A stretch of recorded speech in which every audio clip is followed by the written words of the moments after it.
दोस्तों, कोरोना काल का वो दौर याद कीजिए जब चारों तरफ सन्नाटा था। लोगों के पास न काम था, न खाने के लिए 2 वक़्त की रोटी।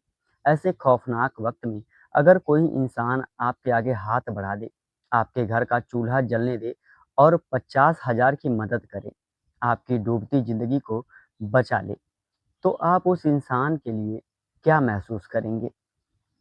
ज़ाहिर है ताउम्र उसका एहसान मानेंगे।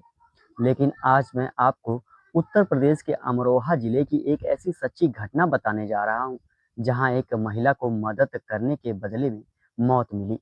ऐसी मौत जिसके बारे में सुनकर इंसानियत भी शर्मसार हो उठेगी और कोई भी इंसान किसी दूसरे की मदद करने से पहले 100 बार कतराने लगेगा। आखिर 52 साल की उस बेकसूर महिला का क्या कसूर था? क्यों एक हँसते-खेलते परिवार की खुशियाँ पल भर में मातम में बदल गई? आइए आज की इस कहानी के ज़रिए इस खौफ़नाक वारदात की पूरी सच्चाई जानते हैं। नमस्कार दोस्तों, स्वागत है आपका हमारे इस एक और वीडियो में। घटना उत्तर प्रदेश के जिला अमरोहा के रजबपुर थाना क्षेत्र के फैजाबाद नगर गाँव की है। तारीख थी 6 दिसंबर। सुबह के करीब 7 बज रहे थे। 52 साल की राजेश देवी अपने घर पर थी। वो अपनी बेटी से कहती हैं, बेटी मैं बस अभी थोड़ी देर में आती हूँ। यह कहकर वह घर से बाहर निकल जाती है। बेटी घर पर उनका इंतजार करती रहती है। 1 घंटा बीतता है, 2 घंटा बीतता है।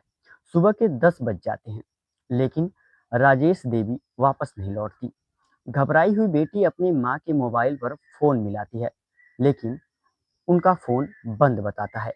बार-बार फ़ोन लगाने पर भी जब कोई जवाब नहीं मिलता, तो वो अपने भाई और पिता को यह बात बताती है। परिजनों के दिल में अनहोनी का एक डर बैठने लगता है। वो आसपास के घरों में पूछताछ करते हैं, पड़ोसियों से पूछते हैं, लेकिन राजेश देवी का कहीं कोई सुराग नहीं मिलता। देखते ही देखते शाम ढल जाती है। पूरा परिवार गांव के खेतों और गलियों में उन्हें तलाशने लगता है। घर के सदस्य अपनी माँ की गुमशुदगी पर बिलख-बिलख कर रोने लगते हैं। पूरी रात तलाश में गुजर जाती है, लेकिन हाथ लगता है सिर्फ सन्नाटा। अगले दिन यानी 7 दिसंबर को परिजन भागते हुए रजबपुर थाने पहुंचते हैं। उस वक्त थाने के एसएचओ थे सुनील मालिक। परिवार वाले रोते बिलखते बताते हैं, कहते हैं कि उनकी माँ कल सुबह से गायब है। उनका फोन बंद आ रहा है, कृपया उन्हें ढूंढ दीजिए। पुलिस शिकायत तो दर्ज कर लेती है, लेकिन जिस मुस्तैदी से जांच होनी चाहिए वो नहीं होती। 7 दिसंबर निकल जाता है, 8 दिसंबर निकल जाता है। पुलिस के ढीले रवैये से परिजनों, रिश्तेदारों और गांव वालों का सब्र टूट जाता है। 9 दिसंबर की सुबह गांव के सैकड़ों लोग एकजुट होते हैं और सीधे अमरोहा के एसपी कार्यालय पहुंच जाते हैं। वहां आईपीएस ऑफिसर पूनम के दफ्तर के बाहर जबरदस्त हंगामा शुरू हो जाता है। भीड़ इतनी बढ़ जाती है कि मीडिया के कैमरे भी वहां पहुंच जाते हैं। हालत की गंभीरता को देखते हुए आईपीएस ऑफिसर पूनम खुद बाहर आती हैं और परिजनों को शांत कराते हुए एक बड़ी जिम्मेदारी के साथ कहती हैं कि मुझे सिर्फ 24 घंटे का समय दीजिए, मैं राजेश देवी को ढूंढकर आपके सामने ले आऊंगी। एक सीनियर आईपीएस अफसर के इस ठोस आश्वासन के बाद लोग शांत होते हैं और घर लौटते हैं। अधिकारियों के जाने के बाद आईपीएस पूनम तुरंत रजबपुर थाने के एसएचओ सुनील मलिक की क्लास लगाती हैं। जब वो पूछती हैं कि अब तक जांच कहां तक पहुंची है, तो एसएचओ के पास कोई ठोस जवाब नहीं होता। यह देखकर आईपीएस भड़क जाती हैं और तुरंत राजेश देवी के मोबाइल की कॉल डिटेल निकलवाने का आदेश देती हैं। सर्विलांस टीम एक्टिव होती है। 11 दिसंबर को जैसे ही कॉल डिटेल रिपोर्ट सामने आती है, पुलिस के हाथ इस केस का सबसे बड़ा सुराग लग जाता है। रिपोर्ट में पता चलता है कि 6 दिसंबर की सुबह सुबह गायब होने से ठीक पहले राजेश देवी ने अपने घर के ठीक सामने रहने वाले देवी सिंह के फोन पर बात की थी। दोनों के बीच करीब 1.5 मिनट की बातचीत हुई थी। देवी सिंह गांव की ही एक गरीब राजमिस्त्री था। पुलिस बिना वक्त गवाए देवी सिंह को हिरासत में लेती है। थाने लाकर जब पुलिस देवी सिंह से पूछती है कि राजेश देवी ने क्या बात हुई थी, तो वो बहुत ही सफाई से झूठ बोलता है।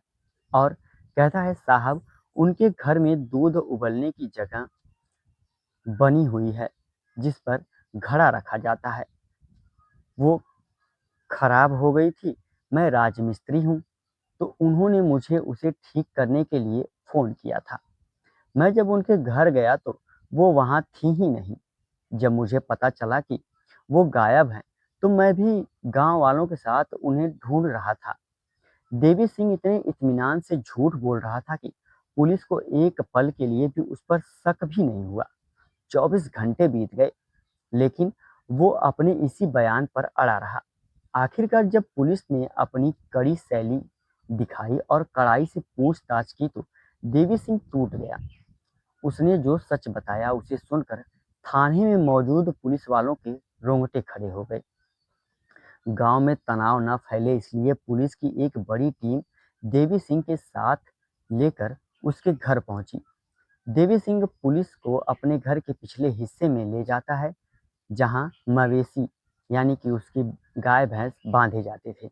वहां 10 फीट गहरा एक टॉयलेट का सेप्टी टैंक था। कातिल ने हत्या करने के बाद उस टैंक के ऊपर लकड़ी का पटरा रखा था। उस पर मिट्टी डाली थी और ऊपर से ईंट बिछाकर प्लास्टर कर दिया था, ताकि किसी को शक तक न हो।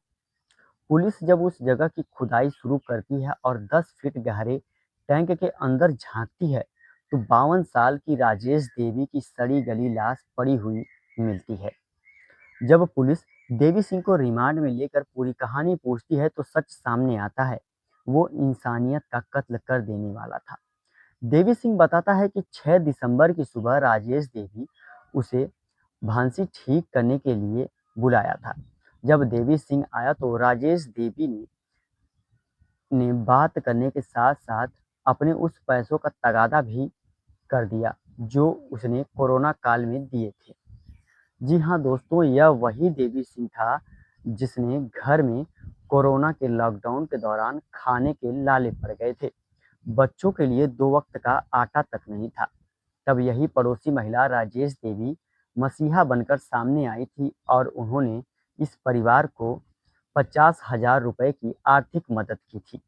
लेकिन जब राजेश देवी ने अपने हक के पैसे मांगे तो देवी सिंह और उसकी पत्नी सर्वेश को यह बात चुभ गई। दोनों में कहा-सुनी शुरू हो गई। देवी सिंह की पत्नी सर्वेश इतनी जहरीली निकली कि उसने अपने पति को भड़काते हुए कहा, यह रोज-रोज पैसे मांग कर बेइज्जती करती है। आज इसका काम तमाम ही कर दो। पत्नी की बात सुनते ही हैवानियत हावी हो गई। सर्वेश ने सबसे पहले जाकर राजेश देवी के पैर पकड़ लिया और उनका मुंह दबा दिया ताकि वो चीख ना सके। राजेश देवी की उम्र 52 साल थी। वो दो हट्टे-कट्टे लोगों का मुकाबला नहीं कर सकी। उन्होंने बचने की बहुत कोशिश की, अपने हाथों से रहम की भीख मांगी, गिड़गिड़ाई, लेकिन न तो सर्वेश का दिल पसीजा और न ही देवी सिंह का। देवी सिंह देवी सिंह ने पास में ही रखी एक भारी चीज राजेश देवी के सिर पर दे मारी और फिर उनके गले में साल से ही फांसी का फंदा बनाकर उनका गला घोट दिया। महज 5 से 7 मिनट के अंदर उस औरत को तड़पा-तड़पा कर मार दिया गया, जिसने कभी उनके भूखे बच्चों का पेट भरा था। हत्या के बाद दोनों ने लाश को अपने सेप्टिक टैंक में फेंका और ऊपर से ईंट मिट्टी से सील कर दिया। पुलिस ने देवी सिंह और उनकी पत्नी सर्वेश को गिरफ्तार करके जेल की सलाखों के पीछे भेज दिया। दोस्तों, इस घटना ने हर किसी के दिल को झकझोर कर रख दिया और हमारे समाज में सिखाया जाता है कि अपने पड़ोसियों की मदद करो, कोई भूखा ना सोए। लेकिन जब मदद करने के बदले ऐसा खौफनाक अंजाम मिलता है तो इंसानियत पर से भरोसा उठ जाता है। 50,000 और थोड़े से लालच के लिए एक परिवार ने उस हाथ को ही काट दिया जिसने उन्हें मुश्किल वक्त में खाना खिलाया था। कातिल आज जेल में हैं और अपनी पूरी जिंदगी सलाखों के पीछे गुजारेंगे, लेकिन राजेश देवी और उनके परिवार का वो घाव शायद कभी ना भर पाएगा। इस दिल दहला देने वाली वारदात पर आपकी क्या राय है, कमेंट बॉक्स में ज़रूर बताइएगा। अगर आपको यह वीडियो पसंद आई हो तो वीडियो को लाइक करें, शेयर करें और चैनल को सब्सक्राइब जरूर करें। अपना और अपनों का ख्याल रखें, सतर्क रहें और सुरक्षित रहें। धन्यवाद।